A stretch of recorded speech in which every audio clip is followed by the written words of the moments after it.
पाटलांवर कधी राजकीय दबाव आला का आयुष्यात? इथे आपल्यासमोर बोलतोय म्हणून नाही, पण मला असं कधी जाणवलं नाही की मला असं वाटतं की जे लोकप्रतिनिधी आहेत हे लोकांचे प्रतिनिधी असतात. ज्या ज्या वेळेला काही समस्या निर्माण होतात, काही अडचणी निर्माण होतात, त्या लोकांचा हक्क आहे की जसं आमच्याकडे ते येऊ शकतात तसेच ते लोकप्रतिनिधींच्याकडेही जाऊ शकतात. आणि मग लोकप्रतिनिधींच्याकडे गेल्यानंतर लोकप्रतिनिधींनी त्यांची समस्या ही पोलिसांपर्यंत किंवा आमच्यापर्यंत मांडावी, याच्यामध्ये कुठलंही चुकीचं काम आहे असं मला वाटत नाही. दर्शक नमस्कार. वृत्तदर्पणच्या एका विशेष बातचीतमध्ये आपल्या सर्वांचं स्वागत. आज विशेष बातचीतमध्ये आपल्या सोबत आहेत सोलापूर ग्रामीणचे पोलीस अधीक्षक माननीय मनोज पाटील साहेब. मनोज पाटील साहेबांना नुकतंच आता प्रजासत्ताक दिनाच्या पूर्वसंध्येला राष्ट्रपती पदक जाहीर झालेलं आहे आणि त्यामुळे ही एक सोलापूर जिल्ह्यासाठी खूप मोठी गौरवाची बाब आहे. आज आपण मनोज पाटील साहेब यांच्याशी चर्चा करणार आहोत. नेमकं आज गेले 21 वर्ष ते या क्षेत्रामध्ये काम करतायत, पण नेमकं मनोज पाटील हे मूळचे सांगलीचे आहेत आणि सोलापूर जिल्ह्याला ते तसे नवीन आहेत, परंतु कारण ते 2006 साली ते इथं ग्रामीणमध्ये ते कार्यरत होते. पण आता त्यांनी नुकतंच परत त्यांनी जो पोलीस अधीक्षक पदाचा कारभार घेतलेला आहे आणि मला वाटतं त्यांची कार्य करण्याची एक पद्धत वेगळी आहे. सोलापूर जिल्ह्याला जरी ते ज्ञात असले तरी आज त्यांना जे राष्ट्रपती पदक जाहीर झालेलं आहे, तर इथपर्यंत त्यांचा जो प्रवास आजच्या मुलाखतीत आपण पाहणार आहोत. तर सर्वप्रथम सर, आमच्या वृत्तदर्पण टीमच्या वतीने आपलं मनपूर्वक स्वागत. आभारी आहे. पाटील साहेब, आमच्या दर्शकांना आवडेल की नेमकं आपली पार्श्वभूमी आणि आपण या क्षेत्राकडे कसे वळालात? माझं शिक्षण तसं म्हटलं तर सातारा सैनिक शाळेत झालं होतं आणि त्याच्यानंतर वालचंद कॉलेज ऑफ इंजिनिअरिंग या ठिकाणी मी संगणक अभियांत्रिकी या क्षेत्रामध्ये डिग्रीसाठी प्रवेश घेतला. पुढे डिग्री पूर्ण झाल्यानंतर थोडे दिवस प्रायव्हेट व्यवसायसुद्धा केला आणि नंतर त्याच कॉलेजमध्ये म्हणजे Walchand college of engineering Sangli या ठिकाणी मग लेक्चरर म्हणून काही वर्ष मी कामकाजही केलं. हे कामकाज करत असताना शासकीय नोकरीत यावं, शासकीय नोकरी करावी अशी एक इच्छा होती. माझे वडील पूर्वी ॲग्रिकल्चर डिपार्टमेंटमध्ये काम करत असायचे, त्यामुळे त्यांचाही लहानपणापासून नेहमी मार्गदर्शन असायचं की तू शासकीय नोकरीत जा, तू इंजिनियर होतोयस ठीक आहे, तरीही तू शासकीय नोकरीत गेलं तर ते मला आवडेल. आणि पुढे मलासुद्धा याबद्दलची आवड निर्माण झाली आणि मग मी महाराष्ट्र स्टेट पब्लिक सर्व्हिस कमिशनच्या परीक्षा देऊन या सर्व्हिसमध्ये आलो. हे जे यश असतं सर, म्हणजे MPSC थ्रूद्वारा जे त्याला असं म्हणतात की खूप अभ्यास करावा लागतो, आपल्या बाबतीत कसा अनुभव? निश्चितच अभ्यास करावा लागतो, त्याच्यामध्ये काही शंका नाही. परंतु त्याचबरोबर कोणत्याही विषयाचं व्यवस्थित आकलन होणं आणि मग जो काही अभ्यास तुम्ही करता त्या अभ्यासाच्या माध्यमातून तुम्ही कशा पद्धतीने ते प्रेझेंट करतात, तुमची भाषाशैली कशी असते, तुम्ही कशा पद्धतीने ॲनालाइज करून तुमचं उत्तर लिहिता, या गोष्टीसुद्धा खूप महत्त्वाच्या आहेत. मला असं वाटतं योग्य अभ्यास आणि त्याचबरोबर योग्य पद्धतीनं पेपर लिहिणं ही सुद्धा एक कला आहे. या दोन्हीचा वापर केला तर निश्चित कोणीही यशस्वी होऊ शकतं असं मला वाटतं. सर, पहिली पोस्टिंग आपणास कुठं मिळाली आणि तो अनुभव कसा होता? मी तसं पहिलं जळगाव जिल्ह्यामधून सुरुवात केली नोकरीला, परंतु खऱ्या अर्थाने SDPO म्हणजे पोलीस उपाधीक्षक म्हणून मी कोल्हापूरला माझी नोकरीची सुरुवात झाली आणि मग तिथे शहर DYSP म्हणून तिथे साधारण 2-2.5-3 वर्षाचं कामकाज मी केलं. तर तो अनुभव चांगला होता, नवीन होतो. एक सामान्य माणूस ज्या वेळेला पोलीस खात्यामध्ये येतो आणि मग तो पोलीस होतो, तर हा एक खरंच एक ट्रान्सफॉर्मेशन आहे, हा एक मोठा बदल आहे. आणि हा बदल होत असताना लक्षात येतं की काही गोष्टी चांगल्याही घडत असतात, काही गोष्टी चांगल्या घडत नसतात. म्हणजे आपले सर्वसामान्य लोकांच्या बरोबरचा असणारा संपर्क ज्या वेळेला कमी व्हायला लागतो त्यावेळेला मग ते चुकीचं घडतं असं वाटतं. तर त्यामुळं या अप्स अँड डाऊन्समधून गेल्यानंतर लक्षात आलं की आपण जरी पोलीस असलो तरी आपण सर्वसामान्य नागरिक आहे आणि जोपर्यंत आपण सर्वसामान्य नागरिक राहू शकतो तर तोच माणूस चांगला पोलीस होऊ शकतो. त्यामुळे पुढच्या कामकाजामध्ये थोडेफार बदल करून जे काही सुरुवातीला मला खूप वेगळं वाटत होतं ते आता नंतरच्या कालावधीमध्ये वेगळं वाटत नाही. एक सामान्य नागरिक असल्यासारखंच मला वाटतं आणि तेच मला वाटतं की खूप गरजेचं आहे आणि त्याच्यातून खूप फायदे होतात. सर, नाशिक, जळगाव, कराड, सातारा, कोल्हापूर या ठिकाणी आपण DYSP म्हणून कामकाज केलेलं आहे. खरं तर नाशिक, जळगाव, सातारा, कोल्हापूर हे जर तिकडचे जर आपण हे काही शहरं बघितली आणि सोलापूरचा अनुभव, हे थोडंसं वेगळं आहे, कारण सोलापूरचं जे सोलापूर उत्सवाचं शहर आहे, परंतु हे एक सातारा, कोल्हापूर वगैरे किंवा पुणे हे या ठिकाणी काम करताना कसं वाटलं नेमकं काय? अ, सातारा, कोल्हापूर, पुणे खरं तर पोलिसांच्या अँगलनं बघितलं तर सर्व जो आपला भाग आहे तो बऱ्यापैकी सिमिलरच वाटतो मला. लोक वेगळे आहेत, रूढी वेगळ्या आहेत, परंपरा वेगळ्या आहेत. सोलापूर नक्कीच सर्वात जास्ती उत्सवप्रिय असं शहर आहे. सर्वात जास्ती सत्कार, सर्वात जास्ती फेटे, सर्वात जास्ती कौतुक आणि जो पारंपरिकपणा आहे तो सोलापूरमध्ये निश्चितच जास्ती आहे असं मला वाटतं. सर, आपल्याला जे आत्ता राष्ट्रपती पदक जाहीर झालेलं आहे त्याच्या अगोदर सुद्धा अनेक पदक आपल्याला मिळालेले आहेत, पुरस्कार मिळालेले आहे. विशेषतः म्हणजे national award for best of technology in traffic याच्यामध्ये तुम्हाला जे अवॉर्ड मिळालेलं आहे, तर याच्या बाबतीत कारण सोलापूरमध्ये ट्रॅफिकचा प्रश्न, सोलापूर शहर म्हणा, जिल्ह्याचं म्हणा, खूप थोडंसं गंभीर आहे. लोक त्याच्यात जाणीव जागृती कमी आहे. तर तो तिथला मिळालेला पुरस्कार इथं याची सांगड घालताना काय डोक्यामध्ये संकल्पना आहेत?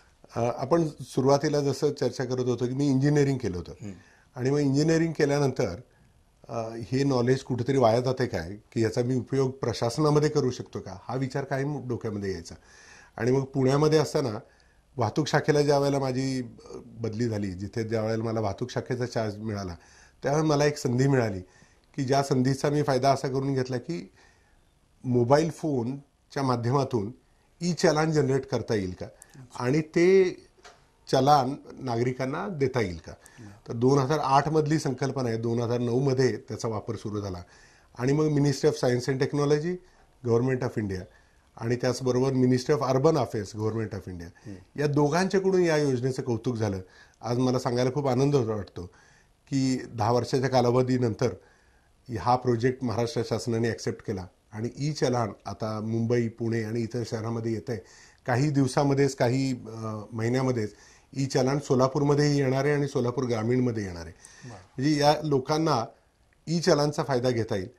कुणालाही दंड भरायचा असेल तर तो कॅशनं न भरता तो आपण स्वाईप कार्डनं कसा भरता येईल, तो पेमेंट गेटवेच्या माध्यमातून कसा भरता येईल, तो बँकेत जाऊन कसा भरता येईल. म्हणजे कुठल्याही कर्मचाऱ्याकडे पैसे देऊन पावती मागायची गरजच नाही आहे. आज ई चलान किंवा जे ई पद्धतीनं आपण पेमेंट्स करतो, या पेमेंटचा वापर खरं तर पोलीस आणि विशेषतः ट्रॅफिक पोलीसमध्ये करणं खूप आवश्यक आहे. याच प्रोजेक्टसाठी 2009-10 मध्ये मला हा अवॉर्ड मिळाला होता. तर त्याचा निश्चित फायदा आता समाजाला होतोय, याचा खूप आनंद आहे. सर, गुन्हेगारीवर वचक बसवण्याचं कार्य आपल्या डिपार्टमेंटच्या माध्यमातून होतच असतं, परंतु सध्या जसं टेक्नॉलॉजी बदलत आहे तसं तंत्रज्ञानाच्या बाबतीत गुन्हेगार सुद्धा त्या तंत्रज्ञानाचा वापर करत आहे. अशा वेळेस आपली भूमिका कशी असते? खरं तर गुन्हेगार आणि पोलीस याच्यामध्ये एक स्पर्धा नेहमी लागलेली असते. गुन्हेगार टेक्नॉलॉजीचा वापर करून गुन्हे करायचा प्रयत्न करत असतात आणि पोलीस त्याच्यापेक्षाही प्रगत तंत्रज्ञान वापरून या गुन्हेगारांना बेड्या घालण्याचं किंवा त्यांना अटक करण्याचं काम करत असतात. तर मला असं वाटतं की महाराष्ट्र पोलीस अतिशय सक्षम पोलीस आहेत. आमच्याकडे टेक्नॉलॉजीचा खूप आदर केला जातो आणि आमच्याकडे जे काही तंत्रज्ञान आहे, आमच्याकडे ज्या पद्धतीच्या सायबर क्राईम लॅब्स आहेत, आमच्याकडे ज्या पद्धतीने आता CCTVचा वापर होताना दिसतोय, आमच्याकडे ज्या पद्धतीनं गुन्हेगाराचं रेकॉर्ड पाहण्याचं जी काही व्यवस्था संगणकाच्या मार्फत दिली जाते ही अप्रतिम आहे.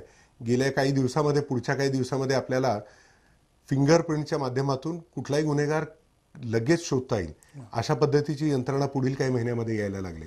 तर मला असं वाटतं की पोलीस प्रशासन हे निश्चितच गुन्हेगारांच्या पुढे 4 पावलं आहे आणि या गुन्हेगारी मोडीस काढणं किंवा गुन्हेगारांना ताब्यात घेणं, गुन्हेगारांच्या वरती असणारे गुन्हे प्रूव्ह करणं, त्यांचे एव्हिडन्स गोळा करणं, ते कोर्टामध्ये सादर करणं, या सगळ्या माध्यमांना जो विज्ञानाचा किंवा संगणकाचा जो वापर आहे तो मोठ्या प्रमाणावरती पोलीस करतायत. निश्चितच हे जे आव्हान गुन्हेगारांनी आमच्यासमोर ठेवलेलं आहे त्याला तशाच पद्धतीनं तोडीस तोड उत्तर देण्यासाठी आम्ही सक्षम आहोत. क्या बात आहे.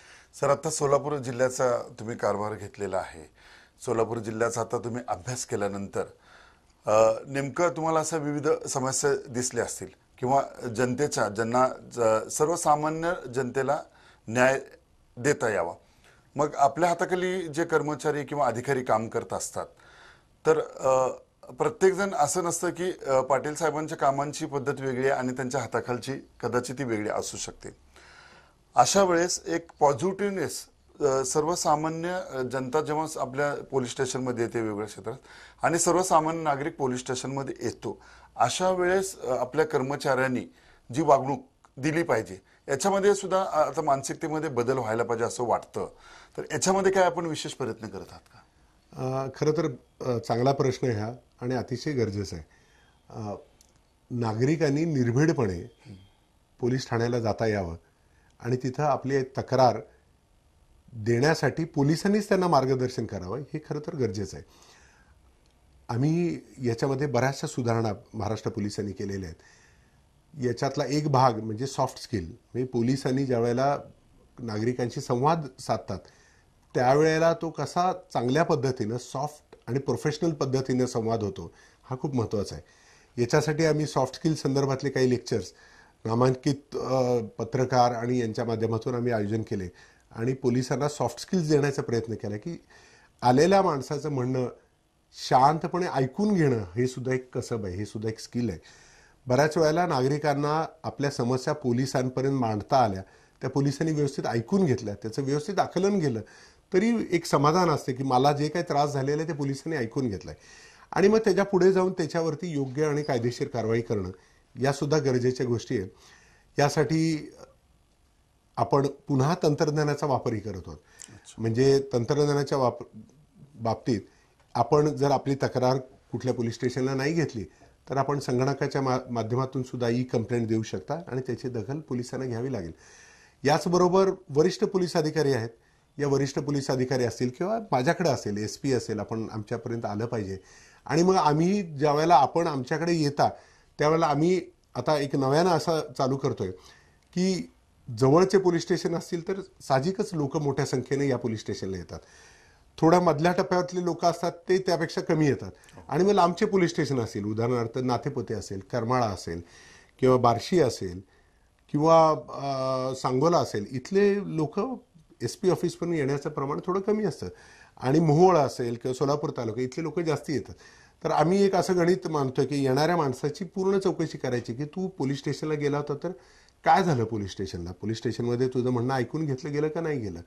आणि मग जर असं दिसून आलं की एखाद्या विशिष्ट पोलीस ठाण्याकडून मोठ्या प्रमाणावरती लोक हे SP ऑफिसला येत आहेत आणि एखाद्या विशिष्ट पोलीस ठाण्याकडून लोक कमी येत आहेत, म्हणजे सूत्र करताना एक सर्वसाधारण सूत्र आम्ही असं ठरवलंय की जवळच्या पोलीस स्टेशनमध्ये 100 अर्ज आले असतील तर त्यातले 50% पकडले जावेत, कारण हे जवळ असल्याचा फायदा घेतल्यामुळे नागरिक येत असतात.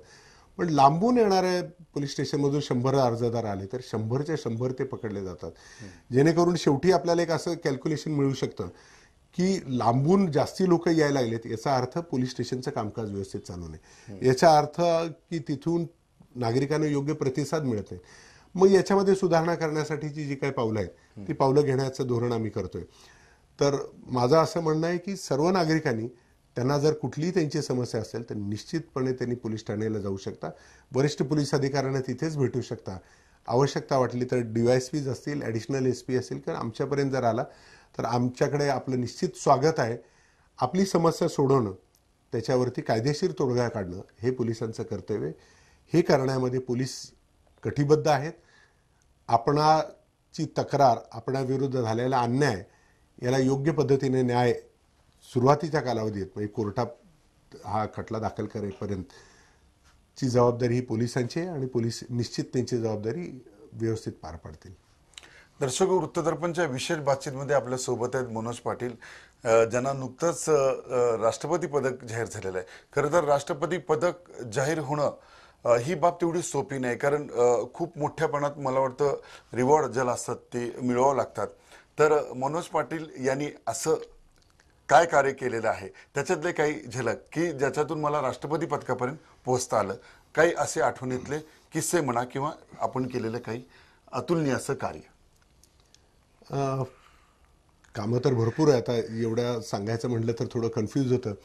तरी मला सांगता येईल की ट्रॅफिक संदर्भातलं जे काही पुण्यामध्ये काम केलं होतं याच्यात बरीच प्रशंसा झाली होती. याच्यामध्ये मला 3 राष्ट्रीय स्तराचे पारितोषिकही मिळाले होते. याचबरोबर राष्ट्रपती पुरस्कार देणाऱ्या अधिकाऱ्याच्या गणना करत असताना त्याच्यामध्ये विविध पद्धतीचे गुण आहेत का हे कदाचित तपासले जातात. लॉ अँड ऑर्डर, कायदा सुव्यवस्था याच्या संदर्भात कशा पद्धतीने काम करतो अधिकारी, गुन्हे तपास असेल, गुन्ह्याचं आकलन असेल त्या संदर्भात कसं कामकाज केलं जातं, वाहतूक शाखेमध्ये कशा पद्धतीने कामकाज केलं जातं, सायबर क्राईम असेल किंवा इकॉनॉमिक ऑफेन्सेस असेल, या सगळ्या गोष्टीचा याच्यामध्ये एकत्रित करून तुमचं रेकॉर्ड गेल्या 21 वर्षामध्ये कसं आहे, या रेकॉर्ड गुणवत्तापूर्ण सेवा असेल तर गुणवत्तापूर्ण तुम्हाला बक्षिसं किंवा तुम्हाला त्या प्रश्नाच्या प्रशंसापत्रिका दिल्या गेल्यात का, या सगळ्याचा अभ्यास करून मग एक निष्कर्ष काढला जातो. आणि मी स्वतःला अतिशय भाग्यवान समजतो की यासाठी यावर्षी माझी निवड झाली आणि सोलापूर जिल्ह्यात आल्यानंतर याची निवड झाली याचा विशेष आनंद होतो. आणि मला असं वाटतं की मी ऋणी आहे त्या सर्व माझ्या पोलीस कर्मचारी. खरं तर कुठलाही पोलीस अधिकारी स्वतःहून कुठलंही काम करत नसतो. आम्ही वरिष्ठ अधिकारी असतात, आम्ही सांगण्याचं काम करत असतो. खरं काम करणं हे माझे सगळे कर्मचारी, माझे ज्युनियर अधिकारी आणि माझे सगळे वरिष्ठ, मी त्यांना ते श्रेय देतो. त्याचबरोबर नागरिकांना की ज्यांनी त्यांना जी गुन्हे असतील, त्यांच्या ज्या समस्या असतील हे सोडवण्यामध्ये त्यांनीसुद्धा आम्हाला मदत केलेली आहे. तर याच्यामुळे मी असं कदाचित असं म्हणून नाही आहे की हा पुरस्कार मी केलेल्या कामाचा आहे. मला असं वाटतं की माझे कर्मचारी, माझे अधिकारी, माझे वरिष्ठ अधिकारी आणि नागरिक या सगळ्यांनी केलेल्या मदतीमुळे मला हा पुरस्कार प्राप्त होण्यासाठी मी पात्र झालो. त्यांचं खरं तर शतशः आभार. आणि शासनाचं आणि राष्ट्रपती महोदयांनी हे कन्सिडर करून अवॉर्ड दिला त्यांचंही मनपूर्वक आभार व्यक्त करू इच्छितो. नक्कीच सर, आपण क्रेडिट जे आहे ते अगदी ग्राउंड लेवलपर्यंत म्हणजे जे पोलीस कर्मचारी जे ज्या कामगिरीवर जातात आणि तिथं त्यांची पण कसब लागते आणि या दृष्टिकोनातून तुम्ही सर्वांना म्हणजे त्यांना सुद्धा क्रेडिट देत आहे, ही खूप छानशी गोष्ट आहे सर. पोलीस कर्मचाऱ्यांचा विषय निघाला तर बऱ्याचसा असं वाटतं की शेवटच्या टोकापर्यंत म्हणजे साधा पोलीस कर्मचारी हा 24 आवर्स ड्युटी करत असताना तो हॅपी असला पाहिजे, तो सकारात्मक विचाराचा असला पाहिजे आणि त्याला ड्युटीचं कुठलंही बर्डन असलं नाही पाहिजे. यासाठी विशेष करून पाटील साहेब काय लक्ष देतात किंवा त्यांची काय योजना आहे भविष्यामध्ये? पोलीस कर्मचारी हा पोलीस व्यवस्थेचा एक कणा आहे.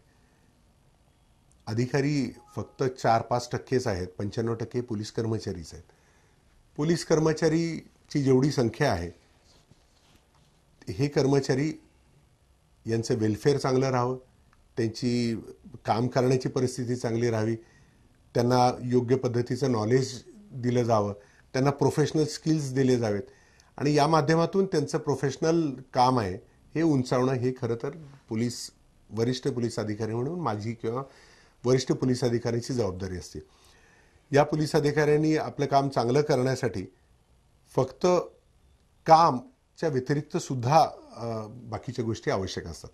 मग त्या कर्मचाऱ्याला योग्य सुट्ट्या मिळतात का, त्याला घरच्यांच्या बरोबर वेळ घालवण्यासाठी त्याला वेळ मिळतो का नाही मिळतो, त्या कर्मचाऱ्याला चांगली राहण्याची व्यवस्था होते का नाही होते, त्याला त्याचे पगार, त्याच्या फॅसिलिटीज वेळेवर मिळतात का नाही मिळतात. खरं तर याच्यासाठीच आमची नेमणूक आहे. त्यांनी चांगलं काम करावं आणि त्यांच्या माध्यमातून लोकांपर्यंत काम जावं, हा खरं तर मेन पोलीस डिपार्टमेंटचा किंवा पोलीस अधिकाऱ्याचा कामाचा रोल आहे. मी माझ्याकडून या कर्मचाऱ्यांना नेहमी प्रोत्साहित करत असतो की बऱ्याच वेळेला असं दिसून येतं की कर्मचारी माझ्याकडे येतात आणि माझ्या घरी कुणीतरी आजारी आहे, मला रजा द्या असं म्हणून सांगतात. मला असे कर्मचारी किंवा अधिकारी येताना दिसत नाहीत की साहेब मला मुलाच्या वाढदिवसाला जायचं आहे, मला माझ्या मुलाच्या बरोबर फिरायला जायचं आहे, मला कुटुंबियांबरोबर फिरायला जायचं आहे. आम्ही असं प्रमोट करतो पोलीस अधिकारी कर्मचाऱ्यांना की तुम्ही असं या, तुम्ही अशा पद्धतीने ज्या वेळेला आमच्याकडे रजेची मागणी कराल तर 100% तुम्हाला आम्ही रजा देऊ. अगदी अपवादात्मक परिस्थिती म्हणजे इलेक्शन आहे किंवा मोठाही बंदोबस्त आहे, या व्यतिरिक्त कोणत्याही कारणासाठी पोलिसांनी यावं.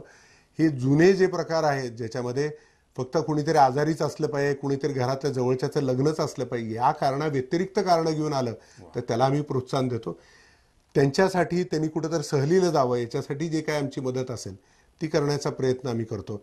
आणि त्यांचं वातावरण म्हणजे पोलीस अधिकारी कर्मचाऱ्यांना नेहमी हा सांगण्याचा आम्ही प्रयत्न असतो की तुम्ही आनंदी राहा, तुम्ही हॅपी राहा.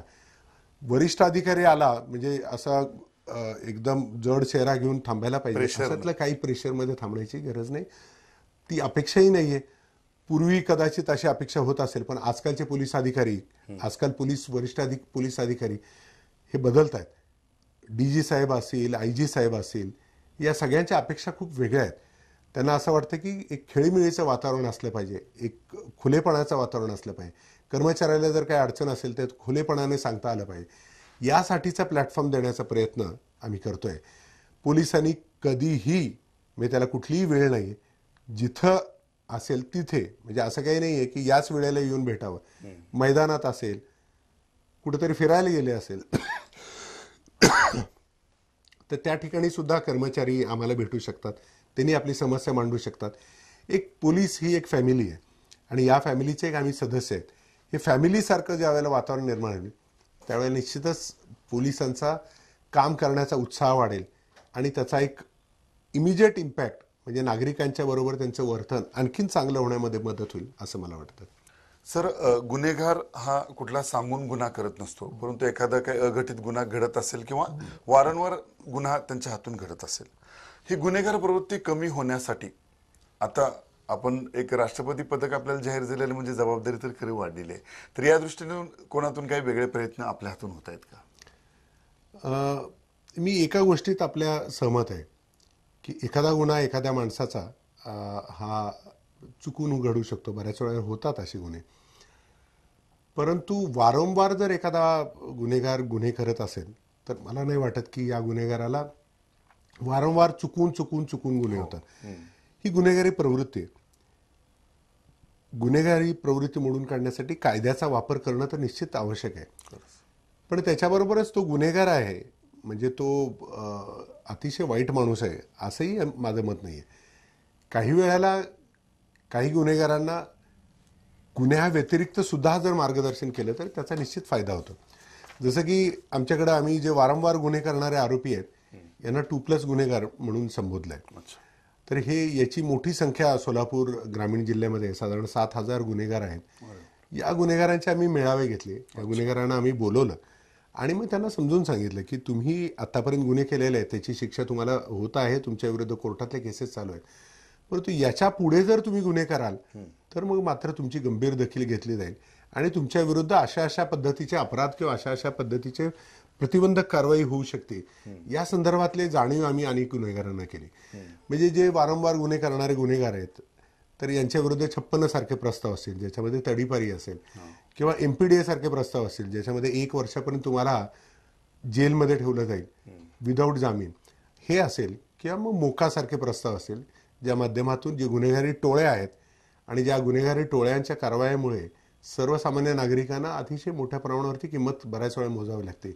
अशा लोकांचा प्रतिबंध करण्यासाठी त्यांच्याविरुद्ध MCOC सारखे पावलं उचलणं, या गोष्टी खरं तर काळाची गरज आहे.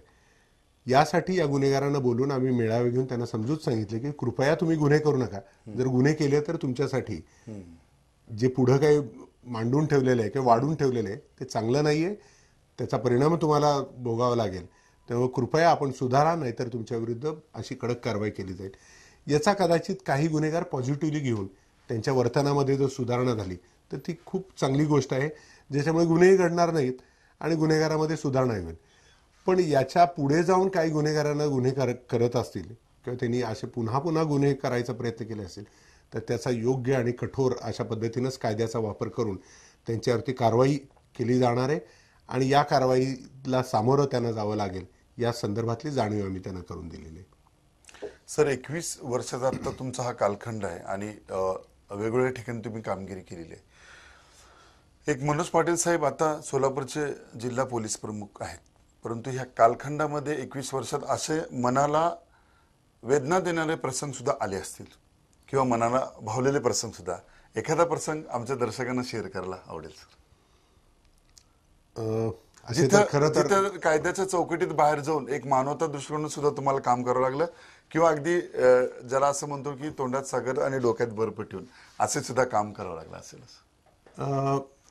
2 प्रसंग मला सांगावेसे वाटतील कदाचित. एक आहे ज्याच्यामध्ये एक दिवशी रात्री मी नाईट राऊंडला जात होतो आणि जात असताना मला एका ठिकाणी काहीतरी हल्ल्यासारखं वाटलं. मला वाटलं कदाचित साप आहे काय रात्रीच्या वेळेला, म्हणून मग मी परत गाडी घ्यायला लावली. असं वाटलं की नाही कदाचित काही बघितलं नाहीये म्हणून.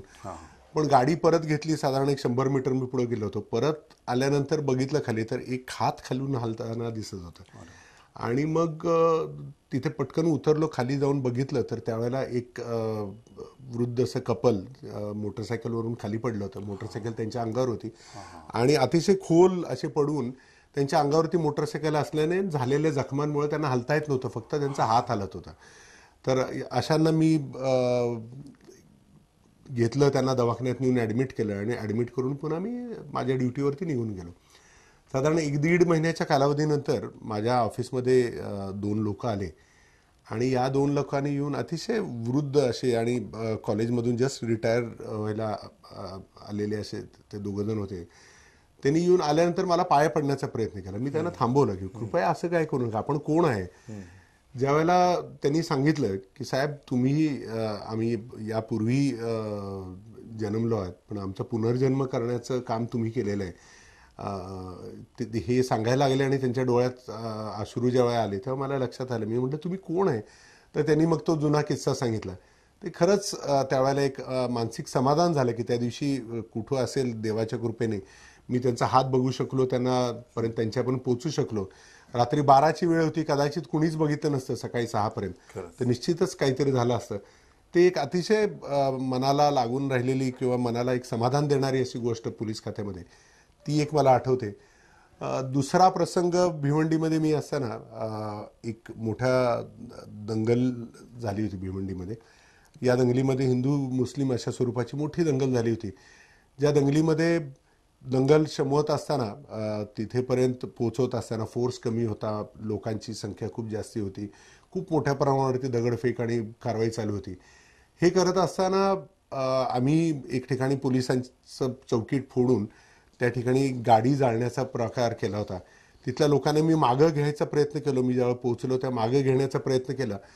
ते मागं घेत असताना अचानक ते गाडीची टाकी फुटली आणि त्याचा रॉकेलचा एक लोळ हा माझ्या शेजारून जाऊन मागे एक पोलीस अधिकारी आणि एक पोलीस कर्मचारी आणि एक पोलीस फोटोग्राफर यांच्या अंगावरती गेला आणि माझ्या समोर ते जळताना मी बघत होतो. आम्ही भरपूर प्रयत्न करून त्यांना विझवलं. माझं शरीर सुद्धा गरम झालं होतं कारण माझ्या शेजारूनच हा आगीचा लोळ गेला होता. या लोकांना अतिशय जास्ती अशा पद्धतीच्या जखमा होत्या. एकाला तर 47%, एकाला 27% आणि एकाला साधारण 18% इतक्या जखमा असणाऱ्या लोकांना या दंगलीच्या कालावधीत सुद्धा मी नेऊन नॅशनल इन्स्टिट्यूट ऑफ बर्न्स हे ऐरोलीला आहे, या ठिकाणी कशी सुबुद्धी सुचली माहिती नाही, कुणीतरी सजेस्ट केलं आणि इतर कोणत्याही दवाखान्यात न नेता त्या ठिकाणी आम्ही नेलं. नशिबाने आणि त्या सर्वांचं दैव बैलोत्तर असल्याने ह्या तिघांचाही जीव वाचला. यापैकी एक अधिकारी PSI राठोड आता सुद्धा सोलापूर शहर पोलीस ठाण्यामध्ये कार्यरत आहेत. 27% बर्न होऊन सुद्धा आज ते चांगल्या पद्धतीने काम करतात. आणि 47% बर्न झालेला पोलीस कर्मचारी, खरं तर 40%च्या वरती जेव्हा बर्न्स असतात आणि बर्न्स विशेषतः चेहऱ्यापासून ते खाली शरीरापर्यंत पुढच्या भागात असतात, अशा वेळेस 47% बर्न होऊन सुद्धा माझा पोलीस कर्मचारी वाचला. हे खरंच खूप आनंद वाटला. पण मनाला चटकाही लागून गेला होता की या लोकांना आधी आपण थोडं पोहोचून जर बाजूला केलं असतं तर कदाचित या तिघांना या जखमा झाल्या नसत्या. पुढे दंगलीवरती आम्ही काबू मिळवला, त्या आरोपींवरती कारवाई झाली. परंतु आज सुद्धा असं वाटतं की कदाचित आपण लवकर गेलो असतो तर हा प्रकार घडला नसता. खरंच तर दर्शको, पोलीस प्रशासन जी सेवा करत असताना खरं तर खूप आव्हानात्मक भूमिका असतात. पण या भूमिका साकारत असताना खरं तर डोक्यात साखर ठेवून, ज्याला म्हणतो आपण, आणि अगदी शांत ठेवून आपल्याला हे काम करावं लागतं. सर, खरं तर आपल्याला वेगवेगळ्या क्षेत्रातील लोक भेटायला येतात, सामाजिक असतील, राजकीय असतील. तर मनोज पाटलांवर कधी राजकीय दबाव आला का आयुष्यामध्ये? मी इथं आपल्यासमोर बोलतोय म्हणून नाही, पण मला असं कधीच जाणवलं नाही. की मला असं वाटतं की जे लोकप्रतिनिधी आहेत हे लोकांचे प्रतिनिधी असतात. ज्या ज्या वेळेला काही समस्या निर्माण होतात, काही अडचणी निर्माण होतात, त्या लोकांचा हक्क आहे की जसं आमच्याकडे ते येऊ शकतात तसेच ते लोकप्रतिनिधींच्याकडेही जाऊ शकतात. आणि मग लोकप्रतिनिधींच्याकडे गेल्यानंतर लोकप्रतिनिधींनी त्यांची समस्या ही पोलिसांपर्यंत किंवा आमच्यापर्यंत मांडावी, याच्यामध्ये कुठलंही चुकीचं काम आहे असं मला वाटत नाही. खरं तर अनेक वेळेला हा एक मार्ग मिळाल्यामुळे आणि या मार्गातून त्यांची समस्या वरच्या स्तरावरती येत असल्याने त्याचा बऱ्याच वेळेला मला तर जास्तीत जास्त फायदा झालेला दिसतो. मला असं वाटतं की हे खूप सकारात्मक आहे. लोकशाही, डेमोक्रेसी आणि लोकप्रतिनिधी यांचं एक अनन्यसाधारण असं महत्त्व लोकशाहीने त्यांना दिलेलं आहे आणि त्याचा फायदा निश्चितच नागरिकांनी घ्यावा. निश्चितच ज्या वेळेला पोलिसांपर्यंत पोहोचता येईल तिथं आमच्यापर्यंत पोचावं. जिथं शक्य वाटतं तिथं लोकप्रतिनिधीकडे जाणं हे मी खरं तर स्वागतार्ह असंच समजतो. क्या बात आहे. सर, 21 वर्षाच्या सेवेत तुम्हाला खूप छानसे चांगले अनुभव आले आहेत असं मला वाटतं आणि एखादे निगेटिव्ह आले तर त्याला तुम्ही खूप सकारात्मक दृष्टीने त्याला पाहिलेले आहे. त्यामुळे मला वाटतं आता आपल्या शेजारी जे असं आगळं-वेगळं व्यक्तिमत्व पाटील साहेब बसलेले आहेत त्यांचा चेहराच सांगतो की ते या सेवेमध्ये किती आनंदित आहेत. साहेब, जेव्हा तुम्हाला आपण सोलापूर जिल्ह्यामध्ये आत्ता काम करताय, नुकतेच 5-6 महिने झाले आणि राष्ट्रपती पदक जाहीर झाल्याची बातमी आपल्याला कळाली, तेव्हा आपल्या कुटुंबाच्या भावना काय होत्या? खरं तर मी एका कार्यक्रमामध्ये बसलो होतो. लोकशाहीचाच कार्यक्रम होता, वोटर्स डेचा कार्यक्रम होता. ते कार्यक्रमाचा असताना मला एक SMS आला आणि मी SMS ज्या वेळेला खाली बघितला त्यावेळेला तो केंद्रीय गृहमंत्रालयाकडून आलेला SMS होता, ज्याच्यामध्ये मला राष्ट्रपती पदक मिळालं याबद्दलचं त्यांनी कॉंग्रॅच्युलेशनचा मेसेज होता. याबद्दल मी तत्काळ पहिला फोन माझ्या आईला केला, पत्नीला केला आणि त्यांना सांगितल्यावर त्यांना खरंच आनंद गगनात मावेनासा झाला. मी कार्यक्रम संपल्यानंतर घरी गेलो तर आईच्या डोळ्यातील आनंद अश्रू, पत्नीला झालेला आनंद, कन्या तर खरंच नाचायला लागली. ती खूपच आनंदी झाली आणि तिने सुद्धा आनंद साजरा केला. माझ्या चिरंजीवाला सुद्धा कळाल्यावर त्यालाही खूप अभिमान वाटला त्याच्या वडिलांच्याबद्दल. नातेवाईक असतील, मित्र असतील, वरिष्ठ अधिकारी असतील, त्यांनी सुद्धा खूप कौतुक केलं आणि कर्मचारीसुद्धा, पोलीस कर्मचारी, पोलीस कॉन्स्टेबलपासून सगळ्यांनी येऊन ज्यावेळेला कौतुक केलं त्यावेळेला खऱ्या अर्थाने वाटलं की आपल्याला आता जबाबदारी आपली वाढलेली आहे. आत्तापर्यंत होतो याच्यापेक्षाही जास्ती चांगल्या पद्धतीने काम करण्याची जबाबदारी आता आपल्यावरती आलेली आहे, ही एक जाणीव झाली. आणि एवढे वर्ष केलेल्या कामाचं बद्दल जे काही प्रतिसाद मिळाला याच्याबद्दलही अतिशय मनपूर्वक असा आनंद मला झाला. खरं सर, आम्हाला सुद्धा आज आनंद वाटतो की आपण वृत्तदर्पणच्या माध्यमातून आज पूर्ण अगदी मनमोकळ्या गप्पा आमच्या दर्शकाशी तुम्ही मांडतायत आणि तो खरंच आम्हाला की वेगळा आनंद आणि अभिमान सुद्धा आहे की तुम्ही आमच्या सोलापूर जिल्ह्याचे पोलीस प्रमुख म्हणून काम करतायत. तर या क्षेत्रामध्ये येणाऱ्या नवीन जे काही तरुण पिढी आहे या क्षेत्रामध्ये येऊ पाहतात पोलीस प्रशासन सेवक, तर त्यांना तुम्ही काय सांगताल सर? मला असं वाटतं की या क्षेत्रामध्ये येणाऱ्या लोकांसाठी ही अतिशय उत्तम संधी आहे. परंतु प्रत्येक माणूस ज्याला इंटरेस्ट आहे पोलीस सेवेमध्ये येण्याचा, प्रशासनामध्ये येण्याचा, प्रशासकीय नोकरी करण्याचा, या सेवेसंदर्भातला अप्टिट्यूड आहे का, त्याला त्याच्याबद्दलची खरंच आवड आहे का, हे तपासून पाहणं गरजेचं आहे. ज्यांना एकदा तुम्हाला वाटलं की नाही मला खरंच याच्याबद्दलची आवड आहे तर निश्चित या सेवेमध्ये यावं. खूप चांगलं काम करण्याची संधी, लोकांच्या अडचणी सोडवण्याचं काम करण्याची संधी, काही वेळेला तत्काळ न्याय देण्याची संधी, अशा खूप चांगल्या संधी आपल्याला मिळतात, ज्या माध्यमातून ज्या लोकांवरती अन्याय झालेला असतो, ज्या लोकांना गरज असते त्या लोकांना मदत करण्याची कॅपॅसिटी तुम्हाला या नोकरीच्या माध्यमातून मिळते. या नोकरीत येणाऱ्या सगळ्यांचं मी स्वागत करू इच्छितो की आपण यावं. ज्यांना थोडंफार कन्फ्युजन असेल कशा पद्धतीची हे सेवा असतात, तर आपल्या सगळ्यांना मी सांगू शकतो की आपण जर चांगलं काम केलं, मनपूर्वक काम केलं तर निश्चित चांगल्या कामाची कदर या ठिकाणी होते आणि एक चांगलं काम करून मनाला एक समाधान ज्यावेळेला मिळतं की मी आणि माझं कुटुंबीय या व्यतिरिक्त सुद्धा मी इतराला आणि समाजाला मदत करू शकतो, याचं एक खूप समाधान या सेवेमध्ये मिळतं. सर, 21 वर्षाच्या कालखंडामध्ये खूप मोठं छान केल्यामुळे आपल्याला अवॉर्ड मिळालेला आहे. तर हे अवॉर्डचं क्रेडिट तुम्ही कोणाला देता? मी मगाशी याचं उत्तर दिलेलं आहे. खरं तर याचं पहिलं क्रेडिट माझ्या सर्व ज्युनियर्सला आहे. सर्व पोलीस कर्मचारी आणि माझे सर्व अधिकारी ज्यांनी माझ्याकडे काम केलं, खरं तर त्यांनी काम केलेलं त्याचं श्रेय मला मिळतं आहे. दुसरं श्रेय मी देऊ शकतो ते माझ्या वरिष्ठांचं.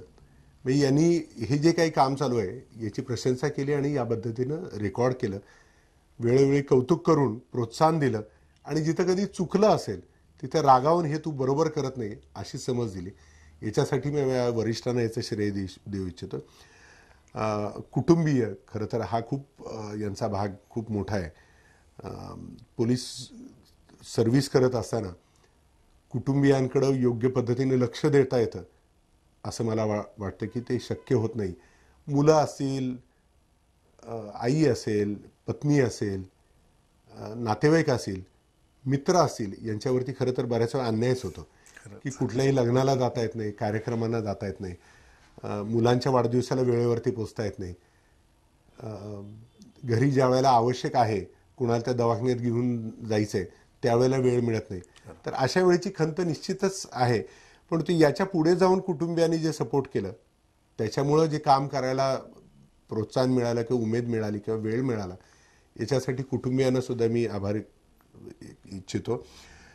या व्यतिरिक्त पत्रकार म्हणजे फॉर्मल म्हणून नाही तर समाजामध्ये ज्या ज्या वेळेला काही चांगलं वाईट होत असतं याचं प्रतिबिंब हे वृत्तपत्रातून किंवा ऑडिओ व्हिडिओ मीडियातून हे येत असतं.